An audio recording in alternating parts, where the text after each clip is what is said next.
And a very good evening wherever we may find you this evening.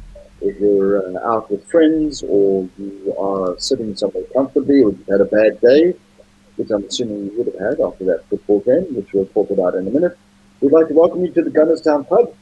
And we're going to have some things to talk about. We kind of thought maybe there wasn't much, but we thought perhaps there was enough. But I think there's more than enough. We've had a tumultuous week, to say the least, from the last draw to where we find ourselves this evening, where the almost Super League Arsenal 0 lost to an own goal Everton 1. So welcome to the Gunners Town Pub, as I said. With us this evening is Paul, all the way in KwaZulu-Natal. Evening, Paul. Hello. Are you tippling your usual fish bowl? Yeah, I've got a botanist gin and Fitch and Leeds tonic, and this is my third. Cheers. Okay, well, welcome. Cheers, and a very good evening to Mo, who's joined us. Had a haircut we discussed. Yes. Last he was on. So, did you shed your locks for looks or as in protest?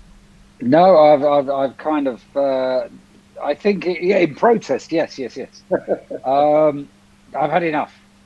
But, I'm just finishing off the last few mouthfuls of lager, and they, a bit like the last time I was on after the Liverpool game, they've moved me on to the whiskey. So they're not good for my health, this team. No, by the end of the season, you're just going to be snorting crack on screen. No, because we're going to win the Europa League. Okay. I need to also explain the stark background that I'm sitting in. No, it's not a studio, but I thought it was a good reflection of the stark week that we've gone through as Arsenal football fans.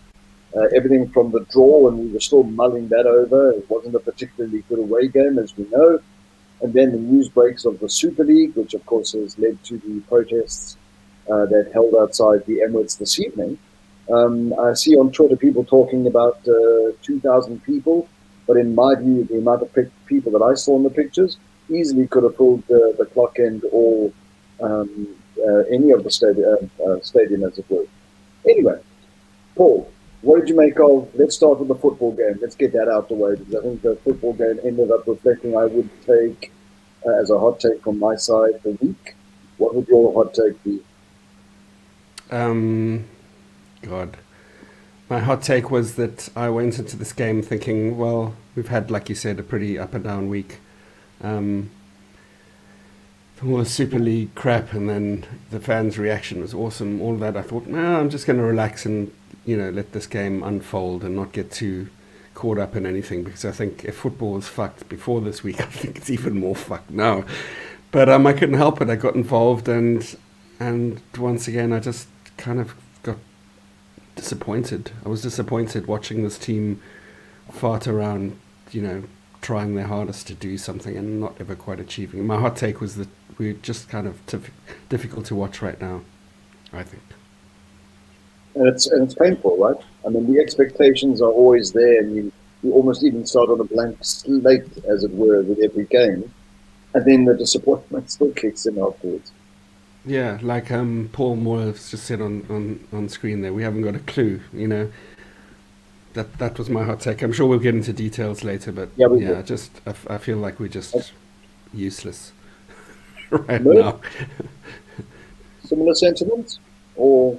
I think so. It's interesting because it was Everton's first win away to Arsenal since the Bruce Rioch season. Yeah, and 25 years ago. There are times when I'm almost being reminded of those days before Arsene Wenger, as the George Graham team tailed off in '95 into '96. There didn't seem to be any team spirit. There didn't seem to be any team. There didn't seem to be any understanding, no game plan. And it's unusual that the wife, I said I'd give her a mention. It's unusual my wife watches an Arsenal game. She doesn't like football particularly, but she kept saying, this is awful. It was just, I just knew after the first 20, 30 minutes, I thought, we're just not going to score. Some nice, pretty passing, some great passes, and finding a bit of space. And Partey, okay, some good passes. Yeah. Was on a yellow, had to be careful. Smith Rowe buzzing around. Saka, I felt, was a bit subdued compared to normal. But it just, I don't know if it's Lacazette missing because he drops back and offers us more, or we just didn't seem to have a cutting edge. We just seemed to be sleepwalking through the game, and it was something we had to do to get to Thursday, which is clearly now what it's all about. I from my side, I initially thought that the passing was crisp and people were playing well, and the pressing, well, for me, for the first 20 minutes, I was super impressed with the pressing. I thought it went really well, but it led to very little and ultimately nothing, and it just tapered off and then when you reflect on the whole game, I've seen words like boring and worse mentioned, and I think that's ultimately the hot take for me was I expected so much initially, especially with what had happened. The players would have had to go past all the demonstrators and knowing how supportive, and they were seeing, the greatest team and all of those kind of songs, and yet you would have thought that would have fired them up, but after the first 20 minutes, I think it just slipped away. Yeah. Anyway, so let's leave the match for a second and just talk about what happened outside before the game kicked off. Large numbers, Paul. Yeah, I was speaking to Martin from the Tollington pub, which you guys I know you've been to, Olaf, you've probably been to as well, Merv. And they've got problems of their own right now, which isn't, maybe we'll get to that a bit later. I'd love to say something about that. But he was on his way back, and he was, we were chatting on video chatting, and he was showing me the crowds. And he reckoned, and he's quite good with crowd estimates, but, he reckoned it was probably 5,000 to 7,000 people when it, probably at its fullest. And when I saw some streaming, unfortunately, obviously I'm in South Africa, I would have loved to have been there, but there were some great channels, Haters TV, Ruptly. There were a few channels that were streaming it live, and so it felt almost as good as being there, listening to some of the colourful songs and the Kroenke out stuff, the flares. I mean, when Arsenal does something, they do it really well. Like our protests have definitely been, head and shoulders above. Even the other clubs were mentioning when the Arsenal, the Gooners, showing up again in their droves. Yeah, I'm hoping that the message. I just hope we can build on it. I can hope we can build on the fact that the owners of this club are so fucking clueless and so greedy, and they shouldn't be anywhere near this club. They have no loyalty to Arsenal. They have no loyalty to Islington. They have no loyalty to London English football, and it's apparent. They're all about billions. And I read. Sorry, I'm just gonna wax on a couple more seconds, but I read somewhere that $3.67 trillion changed hands between the rich and the poor in the last year under the pandemic. $3.7 trillion went from the poor to the wealthy.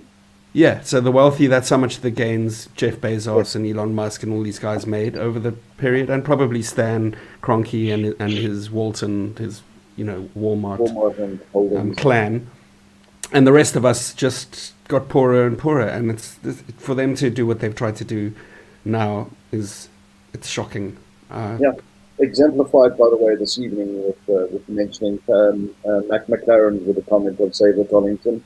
Same situation there. Small medium business owner Martin, and the landlords are wanting a year and a bit's rent, if I'm not mistaken, if I understand it correctly, payable, and no support from government or anyone else. It's atrocious, and they're good people, and they employ people from the area. Yes. Merv, what was your view of what happened outside the Emirates this evening? I thought it looked good. I was expecting the numbers to be out because I think there's a lot of passion around the club, and there's a lot of feeling, a lot of anger at what happened at the weekend on Monday. And I know that Arsenal fans are passionate and will come out and show that. And a couple of my friends were down there and were sending me pictures. So I thought it was great. It's kind of, it makes you proud because I know the passion is there. I know the passion is there. Every time I go, and it means so much to the supporters of the club. I think it was also which I think was great for me, was with this COVID thing of the last year and a bit and not being able to go into the stadium and watch games. Today also was a rallying point for even fans with very different views on matters and on the one thing they concurred, and they were able to get together and they were able to sing songs again like we normally do in the Emirates. And I think that's also a strong reason for the get together, but also a good positive takeout was probably certain relationships were rekindled and new friendships were potentially started. So that's always a good thing about the Arsenal, about brings us all together. All right, let's go back to the game for a second. Let's talk about a highlight, if you can exemplify one for me, dearest Paul. Oh my goodness. What was the highlight of the game? That's a tough one. You do know you're next to me, okay? So you. I do know I'm what? No, I'm next. I'm just giving more of a head. I know, Merv's next. I was going to. Shit, I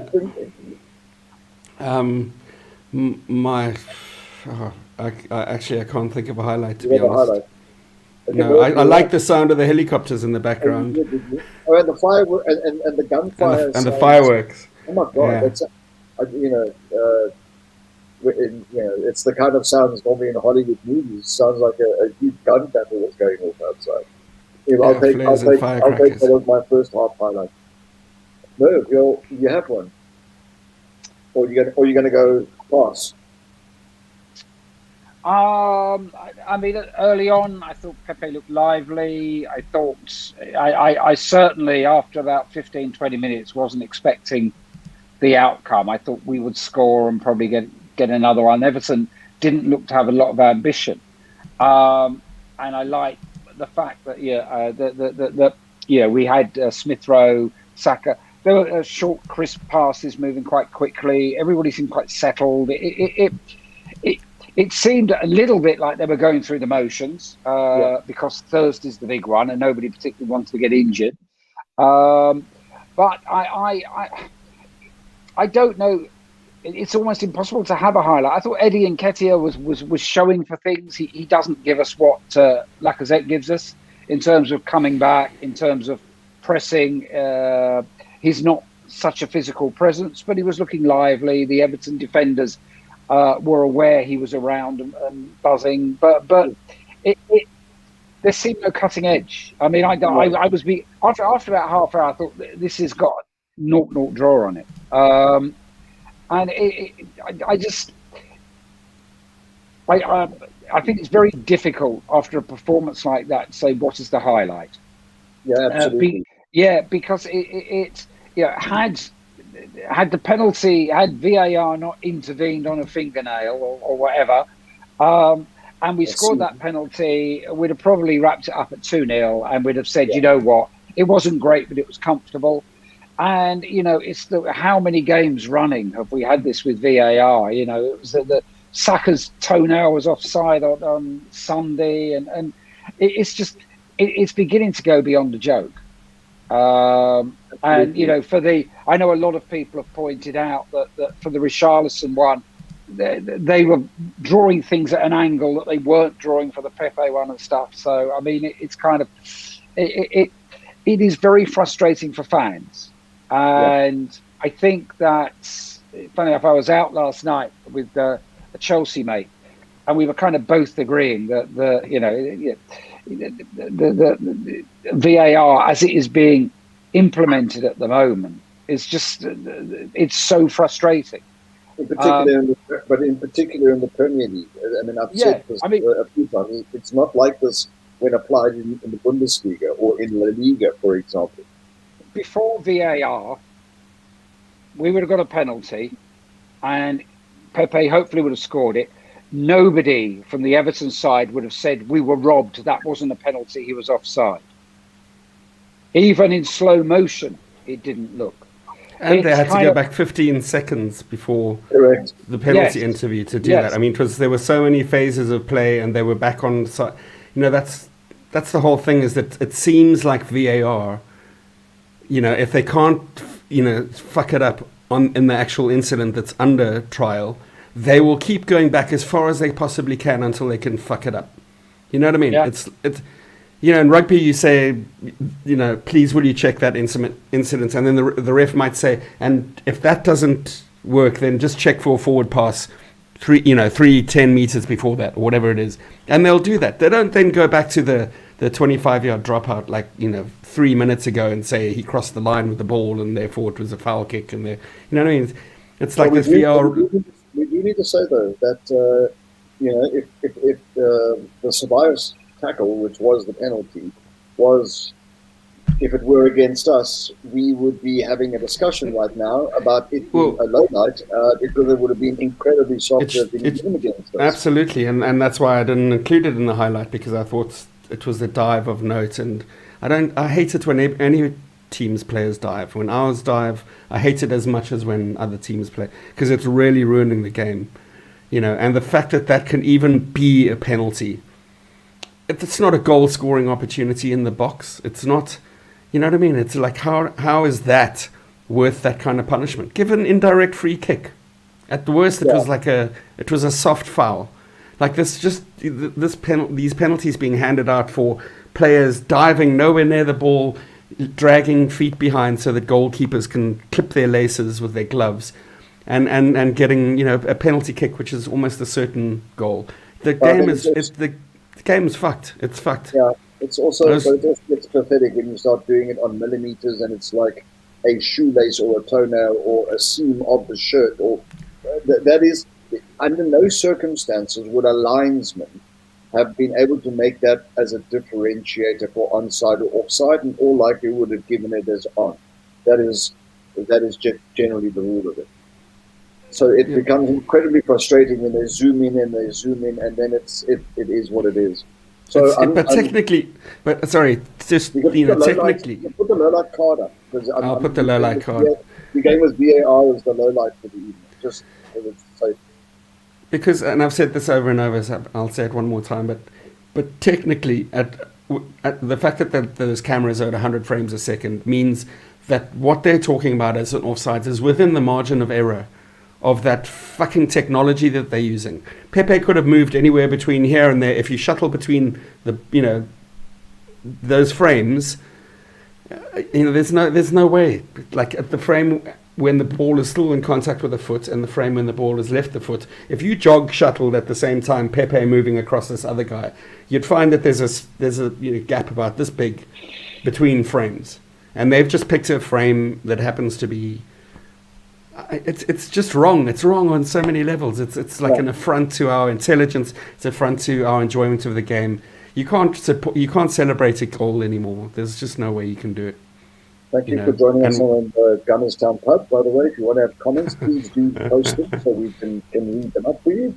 And we're very glad you joined, Paul, Merv, and myself. So, Merv, is there a definitive low light or? I mean, several probably on the way the evening went. I think for me, the low light, and I've got to give a shout out, and I promised him I would, for a friend of mine, John, who we've been going to Arsenal kind of on and off together for over 40 years, and we've been all over Europe and stuff. And back in August, he called it. There's a group of about 5 of us who've been going on and off together for all our lives. And in one of our Zoom catch-ups at the beginning of the season, he said, we shouldn't be selling Martinez, we should be selling Leno. And the other 4 of us said, no, Leno's the man in possession. He was, Martinez came in, but, it's taken him this long to get the break. and we've seen Leno progress over 2 seasons. I'll say to him tonight that Leno has been concerning me for a few weeks now. There are some good saves there. He makes some instinctive saves. But I think the concern is he's becoming error prone, and Yes. it's not. If I just see a comment there, McLaren, you sold the wrong keeper. It's easy to say after the event. With hindsight, it's easy to say. And at the time, I thought it was the right decision. It was a shame because I really enjoyed watching Martinez at the end of last season. But there's been rumours, noises coming out with Leno that he might want to be off. It's not. He doesn't think it's the right place for him, and it's a bit concerning because I would have said, 2 months ago, I'd have said no, he's being very solid, but it just his concentration is lacking. It's almost since that game against Wolves when he came out and handled the ball, and he's made mistakes, and his concentration doesn't seem to be there. Would you also not? You said he had very quick movement and whatever else, the reflective saves. Would you also not? Just the strange part for me is that a lot of the goals that have been conceded with him are not ones that you would ascribe to. Darn it! If only he was more reflective. It's actually more of the fundamental, basic goalkeeping stuff. I mean, today it went through his legs. Granted, he was on his knees, but it went through his legs and went into goal. And there've been a few of those underneath him / not getting behind the ball stopping saves that or goals that he's let in this season. So it's those fundamental things, almost the way that you start off as a goalkeeper, get behind the ball and prevent it from moving on. Would you concur? Yeah. For me, I don't know. The more time a player seems to spend on their haircut, the less I like them generally. I like the guys that just get on. No. On the pitch. On the pitch. Okay. If you're being paid to play football, fuck the fashionista thing and the little trims and the thing that cut away and the thing and the grit. It's like it's the vanity and the narcissism that ties in with the whole. For me, just in general, as a rule of thumb, like the guys with the fancy hair, generally. Not my type of footballer, and Leno he just seems a bit smarmy sometimes, and that pride kind of comes before a fall kind of thing. I just sometimes feel he's like overconfident. The thing I liked about Emi Martinez is he seemed like an Arsenal player. He seemed down to earth. He just felt very capable, safe hands. He was good in the air. That run that he took us through, culminating in that FA Cup victory, I think, I definitely felt that he'd earned the spot, and I was sad to see him go. But he's gone. I mean, what's the point? Looking back, Yeah. Let's have a quick discussion again about the backdrop of today's game, because I mean, in between our last draw and tonight's loss, we've had, as we spoke earlier, a tumultuous week, and a lot of anger. People are getting their shits about it, and rightfully so. So the question, taking the two situations together, tonight's game and the anger of the fans and the way it's been demonstrated, social media and otherwise, and also tonight with all of the wonderful guys out in Islington. Do you think that what has preceded this week, out of the last draw, do you think has an effect on the team coming out today, Neil? I think so. So I don't know. Did you say Paul or Merv? Sorry. No, you know Merv. No, go. That's good.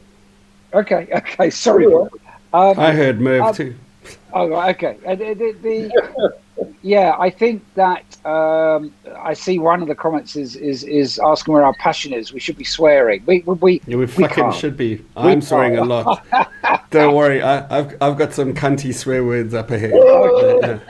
Okay. By the way, the worst is Mike. I can't control him so much as I'm supposed to be kind of guiding this discussion this evening. It's a pub. Hello. It's a fucking pub. Have a bit of alcohol.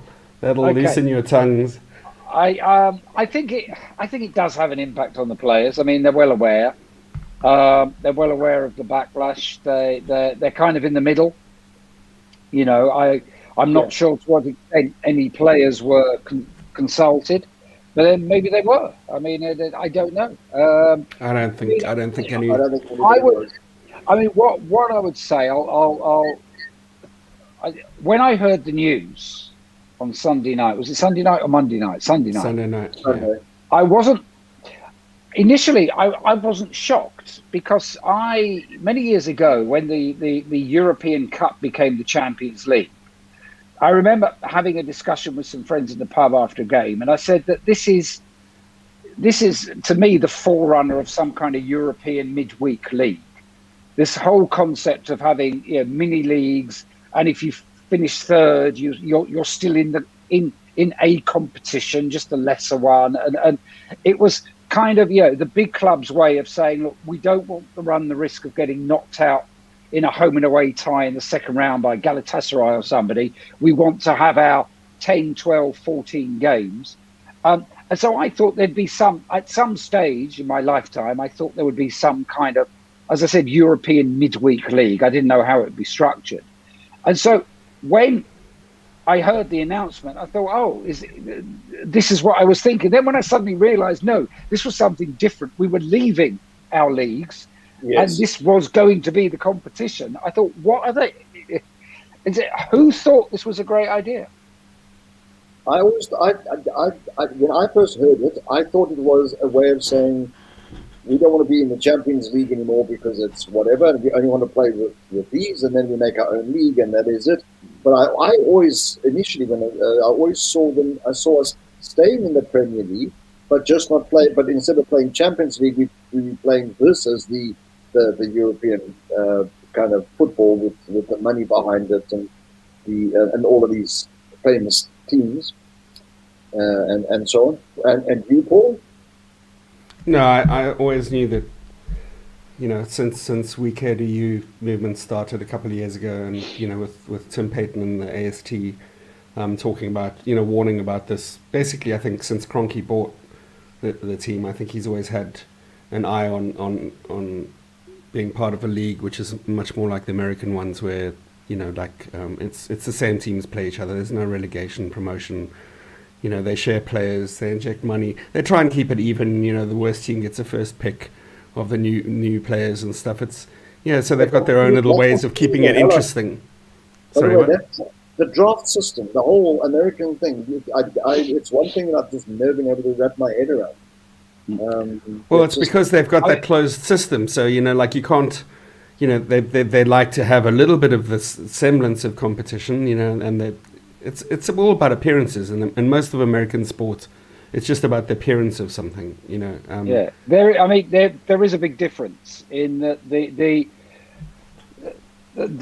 draft system kind of works a bit because players come up through the colleges, so that it's possible for the team that finishes bottom to select the best college quarterback.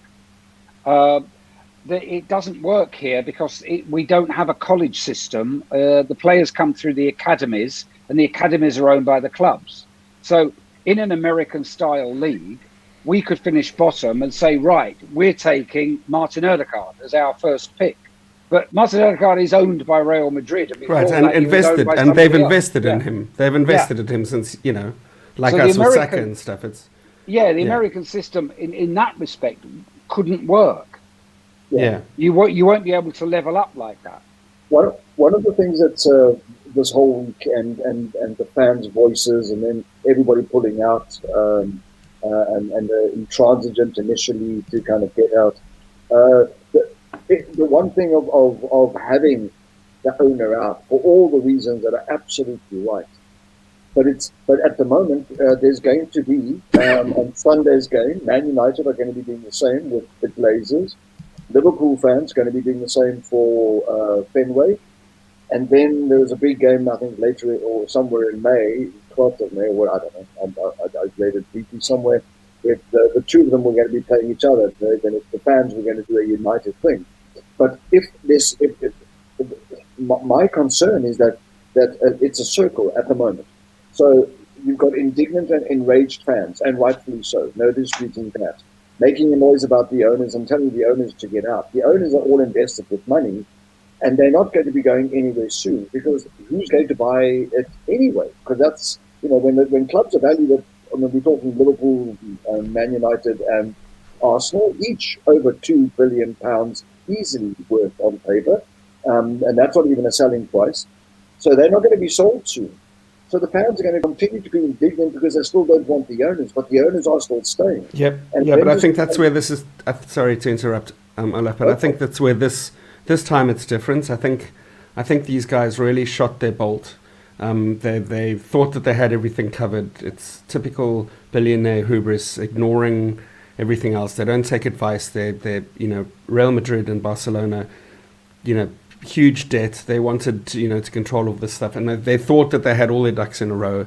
And I don't think they took everything into consideration that they should have, because they were shocked. But the point is, now, with the political climate as it is, and people like Boris Johnson in charge who need a way to get support, having lost it so badly after Brexit, is the possibility is that they could maybe change legislation around the ownership of English clubs so that it fits more like the German model, like a 50+1 or with a golden share or some kind of share veto, and actually break up the monopolies that are being formed by these foreign, let's face it, most of these foreign, the big clubs are owned by foreigners, whether it's Russia, America, Arabs. But Paul, even if it would go to that thing, we are not talking about something that does cost a small amount of money. If it were to go to 50-50 and we work on the £2 billion as a starting point, who's going to pay the owners?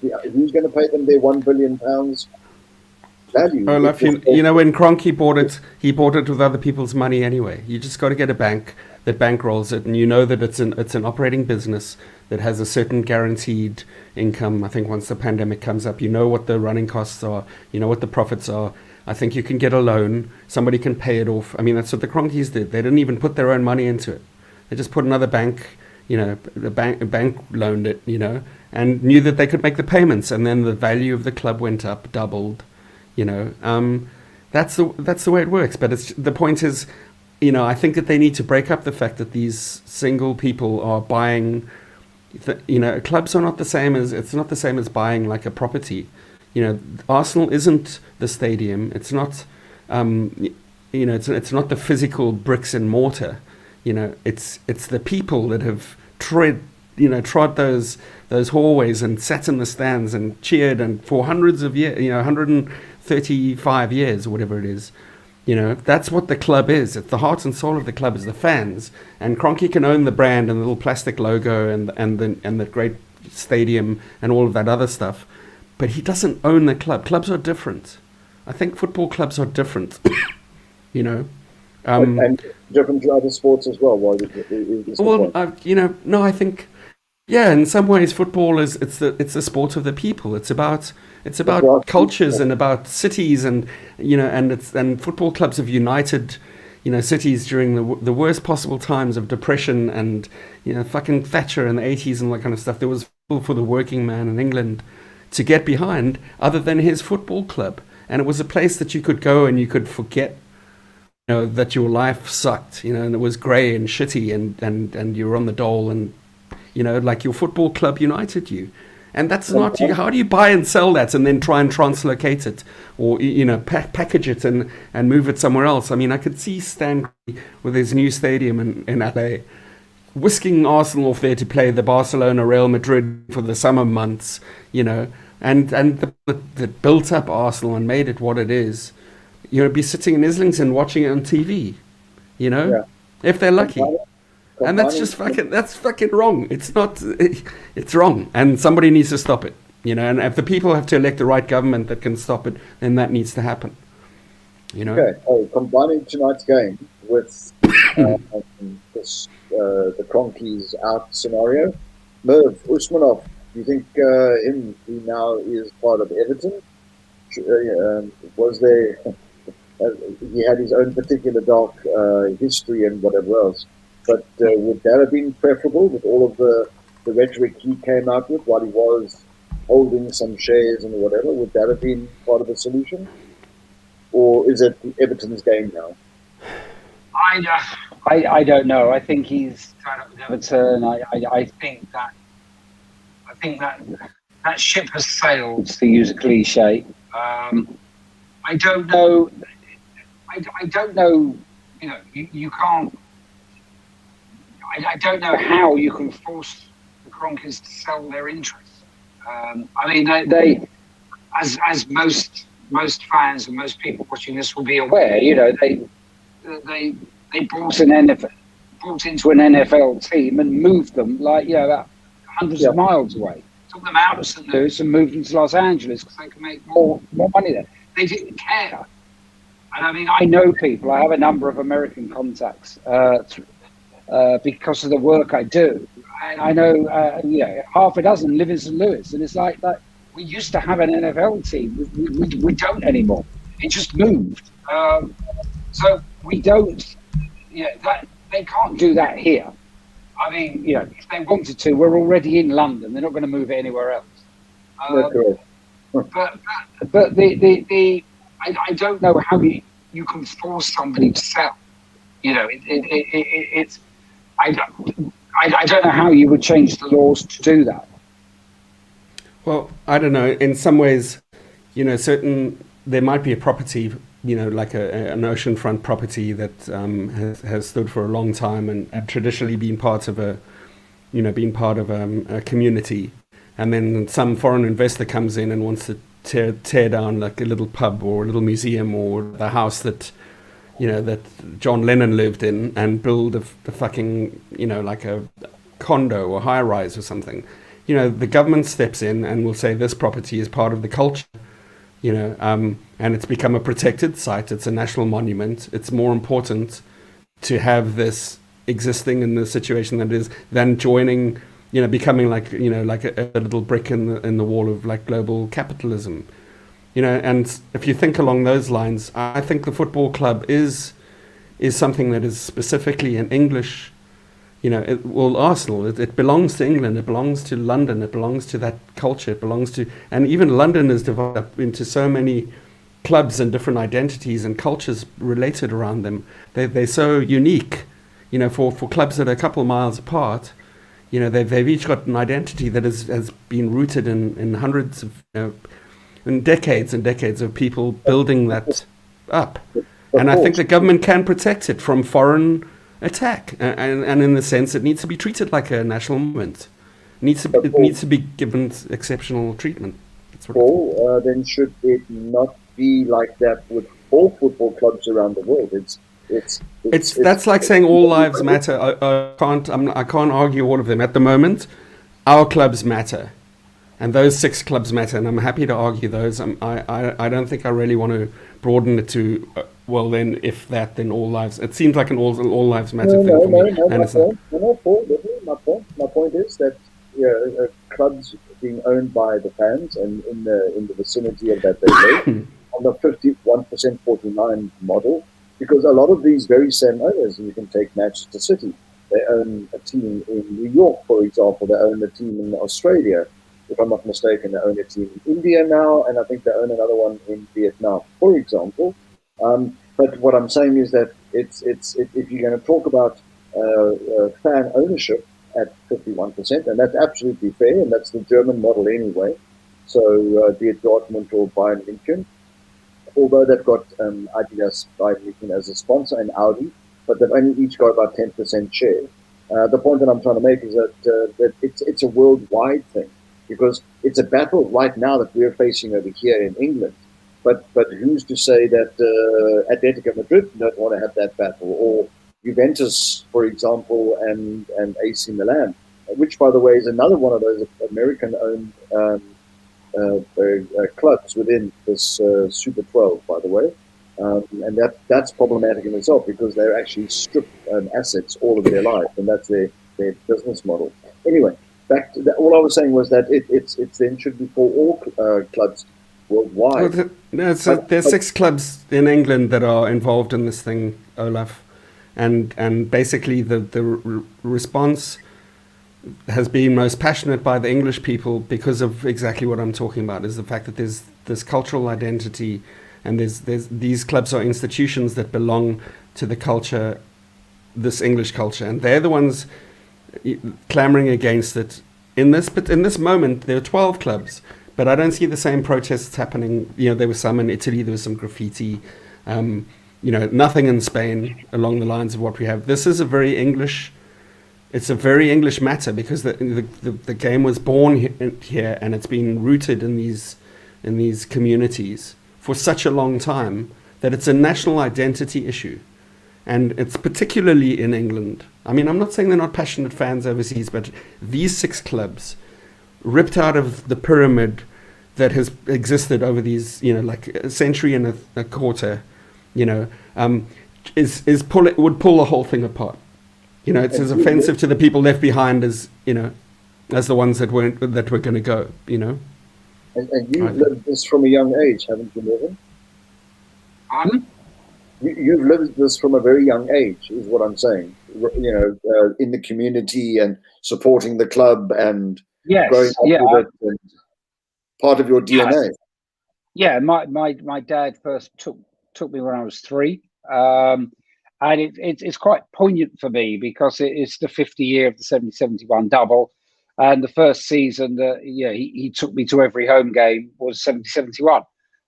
Basically, because I nagged him because he took me to the Fairs Cup final, and I'd kind of I obviously became a glory hunter that night. No. It was something to do with the emotion, the excitement, and everything that it really resonated. This is what it can be. So I was quite lucky. Firstly, something my son won't have. He won't be able to turn up and pay 25p to stand in the schoolboys like I was.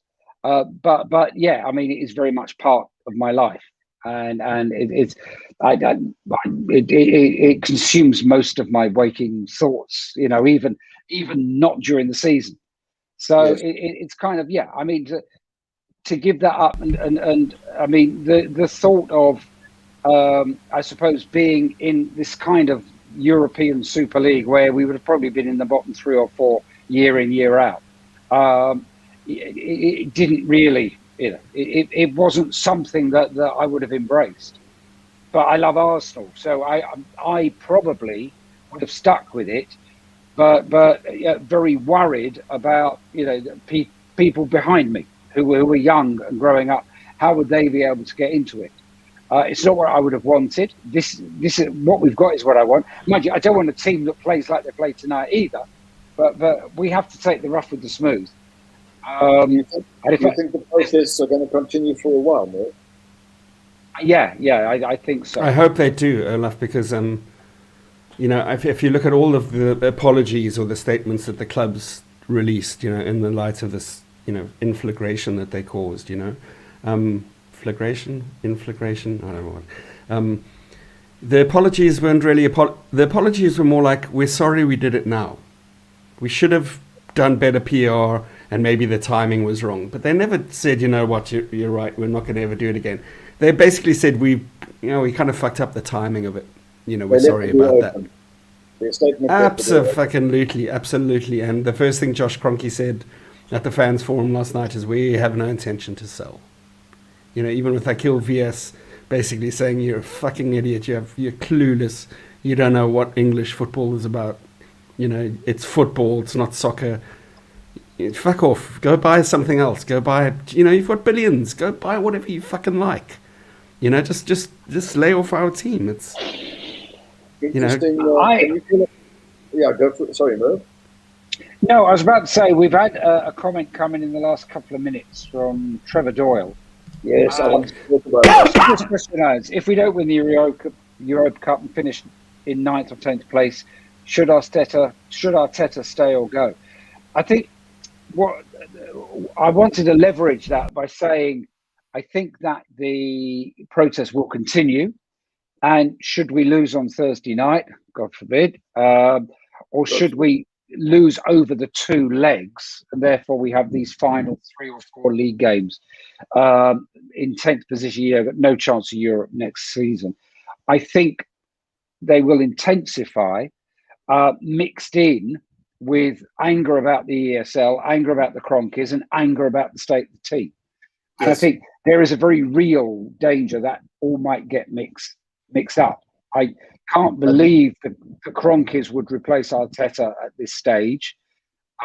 because there is this kind of talk about this project.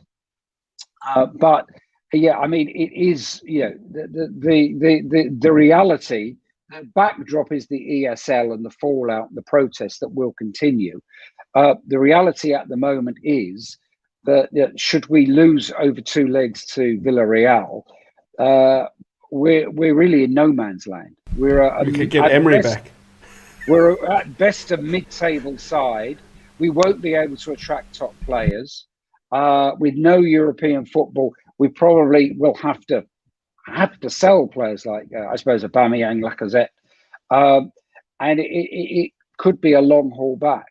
So, I mean, that was the circle I was referencing earlier about where we are, and then the anger, and then no movement of the owners, and then the performance drops where we don't win the Europa League, 9th or 10th next year, scraping relegation, potentially questioning everything. And then the more anger leads to more protests, leads to more stubbornness and resilience from the owners. And then it's concerning for me, because this is long haul stuff, hence my question of can this pressure be maintained, because the only way that it's going to then work is unequivocally it's got to be wholehearted and everyone's got to be behind it, and secondly it's got to be continual until there is some sort of amicable solution, and not just posturing about it all at the end of the day. Well, I agree absolutely. I just, while I'm kind of slightly enthused, I mean, by the fact that we got the reaction that we did against the Super League, and that these billionaires got a little bit of comeuppance for however short it actually matters, because for those people nothing fucking matters. They're living on a different planet than we are. My problem is that we haven't even begun to address the damage that this has been done by like our clubs. I was ashamed that Arsenal was one of the 6 clubs that was prepared to take the path that it did. And they can make the excuses, the train was leaving the station and we had a last minute chance to get on it and we didn't want to leave the club behind. Why, I whooped a fucking do. Just the fact that we're like one of these dirty 6 clubs, that was prepared to literally rip apart football as we know it is embarrassing, and it's shameful. And the other 14 and the other 184 clubs that would have been left behind, how they feel, I can't imagine. But it's that trust and that faith that has been broken. How do you build that up again? It's so hard to build that up. It took such a long time to earn the classy club. We're the classy club. Not for fucking never again will we ever be able to call ourselves a classy club after what these people have done in our name. The damage is it's just gonna ring on like a fucking broken bell into the future. It's gonna echo through these next few years. And we've got the pandemic to deal with. We've got what football's gonna look like, and crowds and stuff coming back. We've got a team that's struggling. It's just we're in for a rough ride, and I worry about it. I mean, because it's tiring. I think we're all tired. Like, I watch football tonight and I'm like, why am I even watching? There's not a lot of enjoyment I'm getting out of just football in general right now. And I know people from other clubs, fans from other clubs, that feel the same. My brother's a Liverpool supporter. I know people who are Chelsea, Spurs supporters. Look at them. They've just sacked Mourinho 6 days before a cup final. You know what I mean? Like, all these teams, all of us. You got to give them credit for the timing of that on the day of the biggest sports news in. Did they try? Did they try and divert? Yeah, no, absolutely. Yeah. The bald-headed gentleman did well there at the toilet bowl. Yeah, I mean, I would have loved to have seen him stay on. Sorry, am I muted? I would have loved to have seen him stay on. And on a light-hearted note, can we just also say that with Thursday's game coming up against Villarreal, forget about and Emery, who do you think Santi Cazorla would be cheering for between the two teams? I think he's in Arsenal. Yeah. I think his heart's with Arsenal. I like to think so too. Am I muted, by the way? Because I can't tell No, anymore. no, Press this. no. We can hear you. I pressed We this. can, Unfortunately, sorry for you. Yeah, you're verified. We can hear you and see you. It's like, yeah, I don't we know. can hear you, Paul. Yes. I'm sorry that I just feel very passionately about this. Yeah. What's gone on, because being part of, being quite heavily involved in the We Care to You thing for the last couple of years, we've been, we've against this and how these plots and machinations have been taking place, and the fact that they happen in the dead of night, and came to a head. I'm just glad that we, the fans reacted like they did, because I think we've averted the first opening salvo in what's going to be it's going to be a tough battle going forward. And like you said, Olaf, we can't let up. We've got to keep our guard up. We've got to try and repair the damage that we've done to those around us, and we've got to do what we can to stop stop the Kroenkes from plotting to take our club to places that it shouldn't be allowed to go. We have to just do everything we can, maybe make them change their mind and invest and behave like proper owners. That's not going to happen. You see, part of the problem as well with the likes of the Glazers, the Benways, and KSC is all of their stuff is interlinked. They've got multiple sports interests, all interlinked with an English football club. It's not a solitary thing. I mean, Roman Abramovich has got a solitary thing, as it were.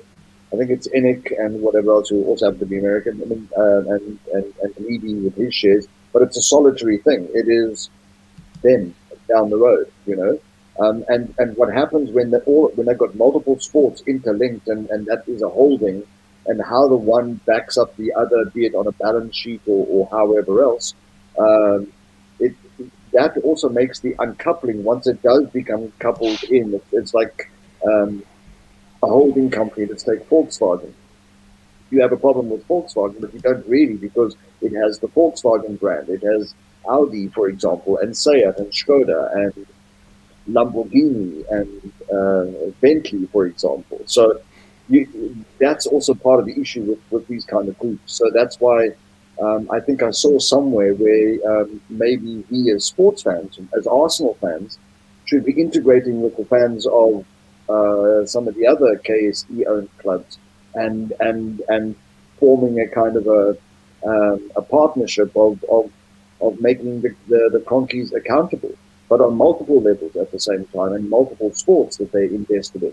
Not just, it's that thing happening in London, for example. I'm not sure that they have the same global awareness, Olaf, as we do. Like the Americans will call, their 12 teams is the World Series. I mean, it's like, there's an arrogance to that, nation. And I am an American citizen, so I'm allowed to say this. I lived there for 17 years. They're very blinkered, You're not going to get, you're not going to get them out of bed for something that's going on in England town, so with soccer. I don't think it's not going to happen. And you agree the same, Mervyn? Sorry? Is there a way? What I'm saying is, do you agree with Paul that there is not a way of integrating it all, and making sports groups become accountable? Just period, not just on a solitary team. I mean, I think it's difficult because for the reasons Paul's given, their US interests, it doesn't align with the kind of the passion. They're passionate there, but as you know, I mean, like NFL is like 16 games. Okay, there is a bit of postseason for a small number, but it's kind of okay. I support the Denver Broncos, so I mean, we've had 3 or 4 very bad losing seasons. So the season ended just after Christmas, and all the talk has been about the draft and who might they pick and who might they move on, and there's no sport to talk about. whereas football is pretty much 24/7. You know, it's kind of, it's, as soon as the season finishes, we're into Euro 2020. There's no Euro 2021. And then we're into the next season. Who are we going to sign? Who's going to come to the club? Are we in Europe? Are we not in Europe? Who's going to qualify for the next World Cup? It's never ending. There's never a break from soccer. And I think that is the way that we are geared. It is a 24/7, 365 days a year kind of sport now. Yeah, absolutely, and hence also the concern with the amount of games that the players have to play. Yeah, which keeps coming up from the managers and administrators at clubs, and absolutely overlooked by owners and even the likes of UEFA and FIFA, for example. We talk about it, but then do shit all about it as little as they do about racism as well. So and xenophobia. And I don't know, Olaf, if you've been to many American sports events, I've been to baseball. I've been to, I was a huge fan of the Lakers when I moved there in 1998. They started like really hitting their peak, and from '88 to like 2004 or 5, I would witness some of the most amazing basketball. With the Staples Center, nosebleed seats. I mean, really at the back of the thing. But even then, as well as the Lakers were doing.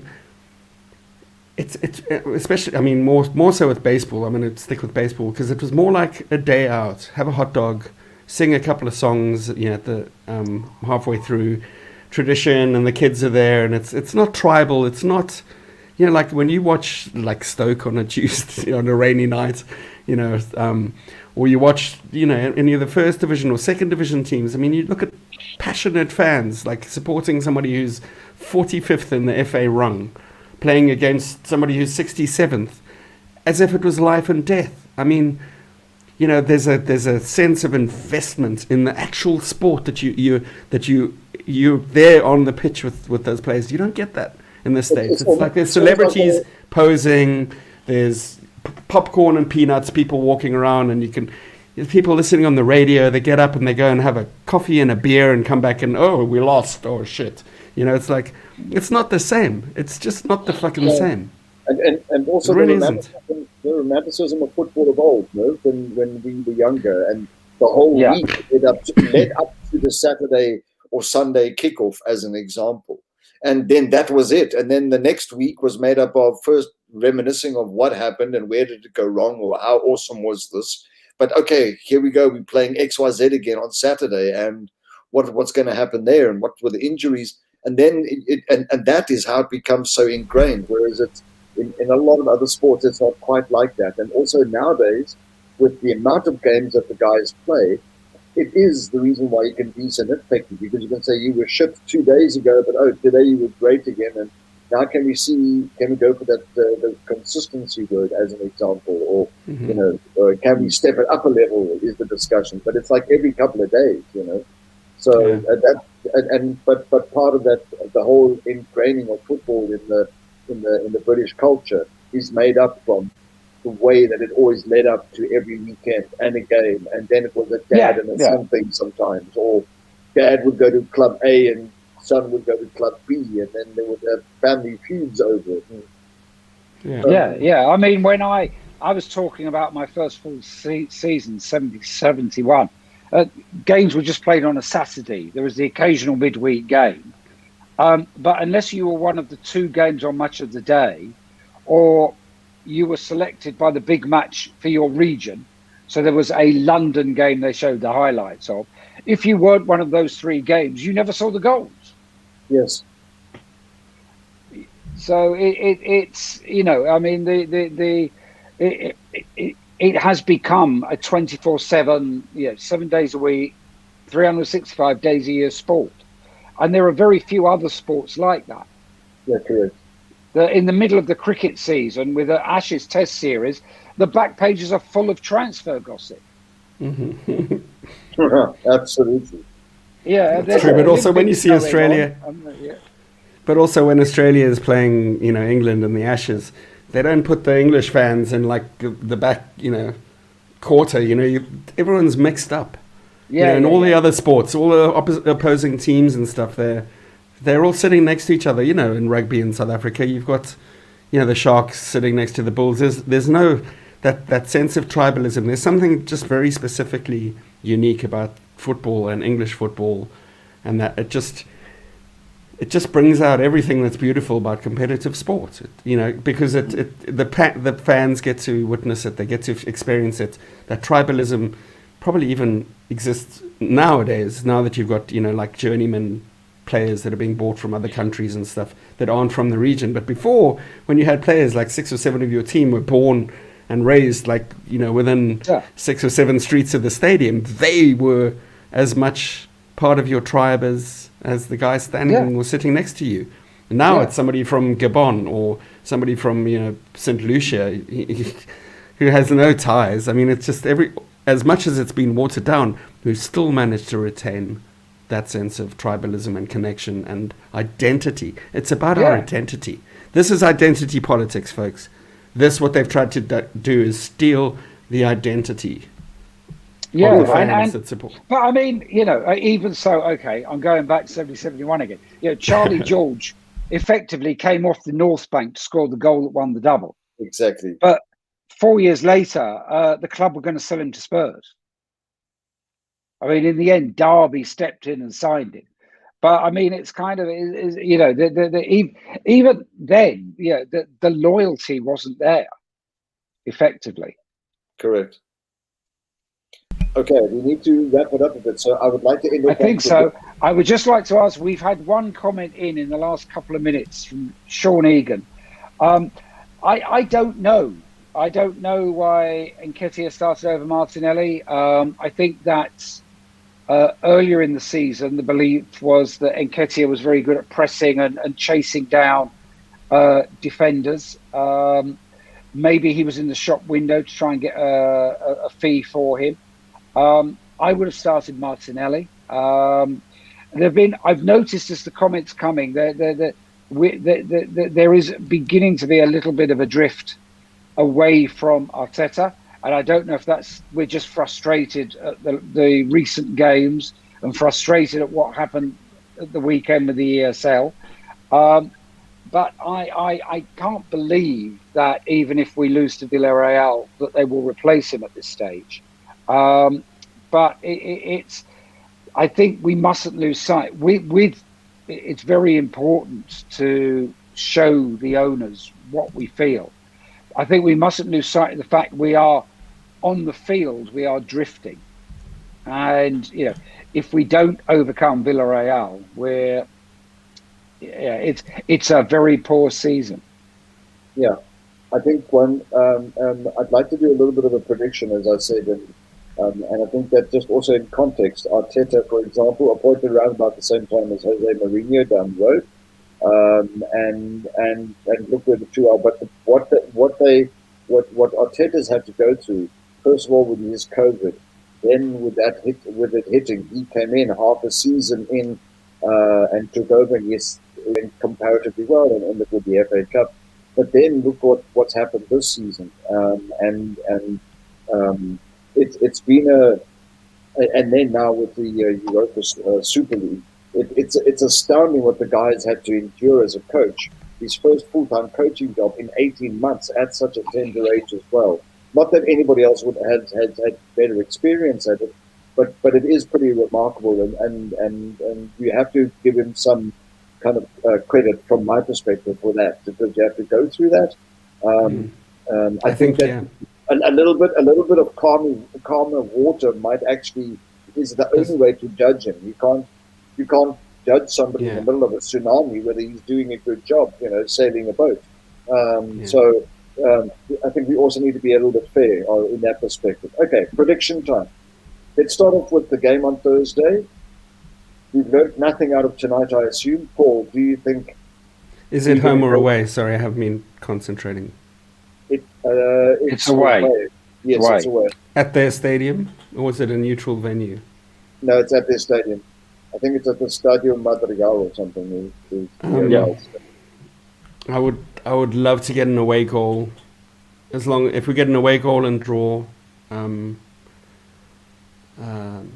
I'm not sure. I don't know how Really? confident I feel. It depends very much on whether we get either of our two goal scorers back and whether they're fit enough. Yeah. Because I don't see goals coming from anywhere. I mean, tonight just showed it. I don't think anybody looked remotely like scoring, to be honest. You know, Okay, your prediction, Merv, on the game next week, out of today. Excuse me. I think we'll score there. who do I you would think will like to score? say, I would like to say that I think we will win the away leg 2-1, but I'll go for a 1-1 draw to get the away goal. Um, the I'm guessing Erdegaard will start. I don't know why, but I think Lacazette might be fit to start. If he isn't, then I'm guessing that tonight Arteta was trying out kind of Nketiah and then Martinelli to see who he should really start. But I actually, I actually believe I'm an Arsenal fan. I was born an Arsenal fan. I actually believe we will win the Europa League. Until we're knocked out, I believe we will win it. There you So, go. yeah. That would be awesome. And I whoever Nordine what? Shigara, I'm sorry, I've been kind of busy doing a bunch of other things right now. Is it home or away? I mean, the last round we were meant to be home, then Spurs got home, so they moved ours away, and we've had fucking games at neutral venues. So yeah, fuck you very much. Sorry about that. Right, and then Yeah. last thing, I want to end off on a slightly serious note. We started off on a slightly lighter one. That's this Kroenke out movement. The second big discussion point this evening that we had, and thanks for everybody whose input we received. Paul, do you think that this is going to be sustained? Do you think that there is momentum? And do you think there will be an outcome that will, at a certain point, um, make the fans feel at ease again? And then I'm going to come to you, Mo, with the same question. Olaf, I hope that this, this really is the last straw, and that fans will stay engaged and committed to seeing this through. Unfortunately, it's we've got like goldfish memories. Give us a pair of great stripy socks for next season, and suddenly everything's fine again. We've seen that happen before. So, do I hope that we stay engaged and we can sort this out and basically right some of the wrongs that I think are,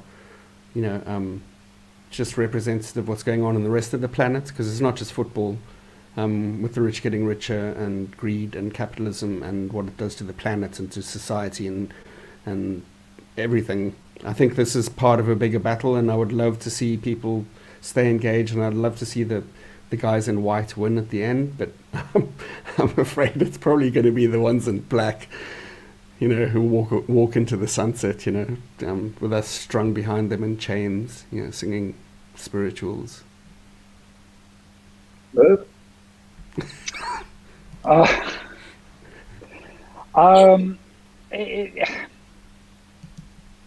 If we win the Europa League and we go back into the Champions League and we have a good transfer window, and we start next season full of confidence, then I think the atmosphere will be different. We're more likely to get rid of them, I think, if we're doing well than if we're doing badly. Because if we're doing well, we'll be worth more. So having said that, if we're doing well, they've got less incentive to sell. Yeah.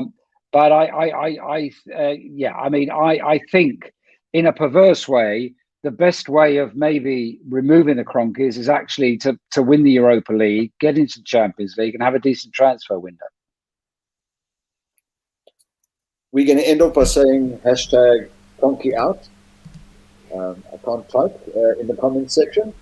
I would like to thank everybody for joining us this evening. I think we've had a robust discussion. We try to balance it between the game and the key issue affecting all of us as fans, irrespective of where we live in the world, because it cuts us all to the core, and we are united in our disapproval and anger. And I'm going to end off by swearing and saying fucking frustration at the owners. So we'd like to thank you for joining us. Thank you very much, Paul, for driving the desk and making sure the right comments went up, including complimentary commentary on your memory skills. So thank you, Paul. Thanks, Olaf. Thanks for having me. Fans in, Kroenke out. Here we go. Yeah. And also the sprightly looking 10 years younger Merv, with your great insight and discussion this evening. It was great having you and talking with you as well. Thank you. I've enjoyed the evening of it. Well, not the football, but I've enjoyed the evening with you guys. I've enjoyed the conversation and the comments. And Likewise. yeah. Thanks again for joining us, everybody, and stay safe. And there'll be a crew coming up on the Gooners pub on Thursday night. There won't be any of us, I don't think. We'll be quietly watching, being able to drink a real amount of alcohol, because we don't have to appear on camera. And celebrating our 4-0 win. Up the Arsenal. Up the Arsenal.